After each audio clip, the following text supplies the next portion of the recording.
ভোটের দিন ইন্টারনেট বন্ধ থাকবে এমন দাবি করে সোশ্যাল মিডিয়ায় গুজব ছড়ানো হচ্ছে। বলা হচ্ছে স্বরাষ্ট্র উপদেষ্টা জাহাঙ্গীর আলম চৌধুরী নাকি এমন ঘোষণা দিয়েছেন, কিন্তু ফ্যাক্ট চেক বলছে দাবি সম্পূর্ণ মিথ্যা। 1 ফেব্রুয়ারি চট্টগ্রামে এক সভায় তিনি স্পষ্ট বলেছেন, ইন্টারনেট খোলা থাকবে, কেউ বন্ধ করলে তার বিরুদ্ধেই ব্যবস্থা নেওয়া হবে। অর্থাৎ তার নাম ব্যবহার করেই উল্টো তথ্য ছড়ানো হচ্ছে। বিস্তারিত জানুন আমাদের প্রতিবেদক রাফিদ হাসানের রিপোর্টে।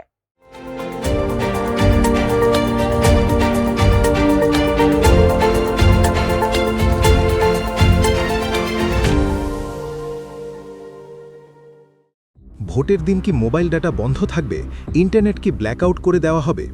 ফেসবুকে স্ক্রল করতে করতে এমন খবর দেখে যদি আপনার কপালে চিন্তার ভাঁজ পড়ে থাকে, তবে থামুন, কারণ আপনি একটি মিথ্যার ফাঁদে পা দিতে যাচ্ছেন। সম্প্রতি সোশ্যাল মিডিয়ায় একটি খবর আগুনের মতো ছড়িয়েছে। দাবি করা হচ্ছে অন্তর্বর্তীকালীন সরকারের স্বরাষ্ট্র উপদেষ্টা জাহাঙ্গীর আলম চৌধুরী নাকি ঘোষণা দিয়েছেন নির্বাচনের দিন ইন্টারনেট বন্ধ থাকবে। কিন্তু আসল সত্যটা কি? আমরা যাচাই করে দেখেছি এই দাবিটি তো মিথ্যাই, বরং বাস্তবতা এর ঠিক উল্টো। গত 1 ফেব্রুয়ারি চট্টগ্রামের ওয়ার্ল্ড ট্রেড সেন্টারে আইন শৃঙ্খলা বিষয়ক এক মতবিনিময় সভায় স্বরাষ্ট্র উপদেষ্টা স্পষ্ট করে কি বলেছেন শুনুন। সাংবাদিকদের প্রশ্নের জবাবে তিনি দ্ব্যর্থহীন কণ্ঠে বলেছেন, আমাদের পরিকল্পনা হলো ইন্টারনেট খোলা থাকবে।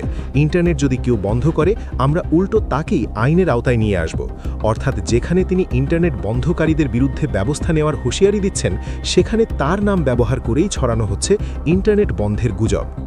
কোনো তথ্য প্রমাণ ছাড়াই একটি মহল সাধারণ মানুষের মনে বিভ্রান্তি ছড়াতে এই ভুয়া খবর প্রচার করছে। তাই ইন্টারনেট বন্ধের গুজবে কান দেবেন না। স্বরাষ্ট্র উপদেষ্টা ইন্টারনেট খোলা রাখার পক্ষেই তার অবস্থান পরিষ্কার করেছেন। যাচাই করুন, স্মার্ট নাগরিক হিসেবে দায়িত্ব পালন করুন।